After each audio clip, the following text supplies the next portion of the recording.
Welcome to Grow Up Assam. কোনোটাজনে ঠিকেই কৈছে যে জীৱনত আনে আগবাঢ়ি যোৱাৰ দৰে সফল হোৱাৰ দৰে হ'ব নোৱাৰিলেও কিন্তু কাকো পিছলৈ ঠেলি বা অন্যায় কৰি আগবাঢ়ি যোৱা নাই। এসময়ৰ কথা, ৰাজপুৰ নামৰ এখন ঠাইত এজন সোণৰ ব্যৱসায় কৰা মিষ্টাৰ ভূপতি নামৰ নামী দামী ব্যৱসায়ী আছিল। এবাৰ তেওঁ ব্যৱসায় লেনদেনৰ ক্ষেত্ৰত অন্য এখন দেশলৈ সাগৰ পাৰ হৈ জাহাজত যাত্ৰা কৰি যাবলগীয়া হৈছিল। তেওঁ লগত লৈ গৈছিল সোণ ভৰাই থোৱা এটা সৰু বাকচ। তেওঁ জাহাজঘাটলৈ গৈ থাকোঁতে এজন দালাল ডকাইতৰ চকু পৰিল তেওঁৰ বাকচটোৰ ওপৰত। আপোনালোকেতো জানেই দালালৰ চৰিত্ৰ কিমান যে আচৰিত। ঠিক কিছু মুহূৰ্তৰ পিছতেই কোট জোতা পিন্ধি ফিটফাট হৈ এজন ব্যৱসায়ীৰ ভেষত ভূপতিৰ ওচৰত থিয় হ'লহি দালালজন। আৰু আহিয়ে লগালগ হাই হেল্ল' কৰি হেণ্ডশ্বেক মিলাই মিঠা মিঠা কথাৰে ভূপতিৰ লগত অলপ সময়তে একেবাৰে নলে গলে লগা বন্ধুৰ দৰে হৈ পৰিল। ভূপতিয়েও ভাবিছে তেওঁ এজন চাগে মোৰ দৰে ব্যৱসায়ীয়ে হয়। তাৰপিছত দালালজনে সুধিলে, মিষ্টাৰ ভূপতি, আপুনি কোন ঠাইত গৈ আছে? তেতিয়া ভূপতিয়ে ক'লে, মই মিলনপুৰ গৈ আছোঁ। আনফালে ভূপতিয়ে আপুনি ক'ত যাব বুলি সুধিব নাপালে।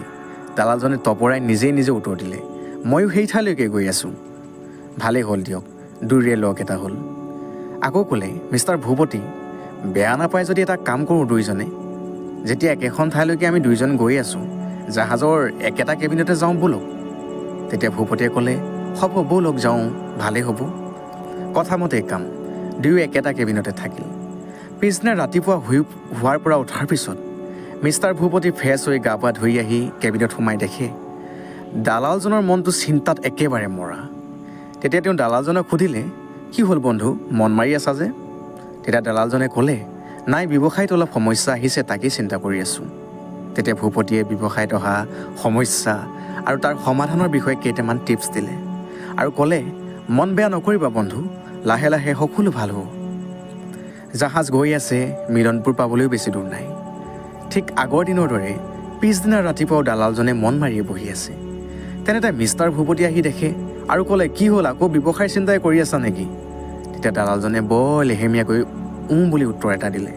কিন্তু কেইমিনিটমানৰ পিছতে গৈ ভূপতিৰ ভৰিৰ ওচৰতে লাজে লাজে ভয়ে ভয়ে দালালজনে বহি ল'লেগৈ আৰু ক'বলৈ ধৰিলে, ছাৰ মোক ক্ষমা কৰি দিব। তেতিয়া ভূপতিয়ে আচৰিত খালে, কি হ'ল বন্ধু, কিহৰ বাবে ক্ষমা বিচাৰিছা? তেতিয়া দালালজনে ক'লে, মই আপোনাক মিছা মাতিছিলোঁ, মই কোনো ব্যৱসায়ী নহয় ছাৰ, মই এজন দালালে হয়।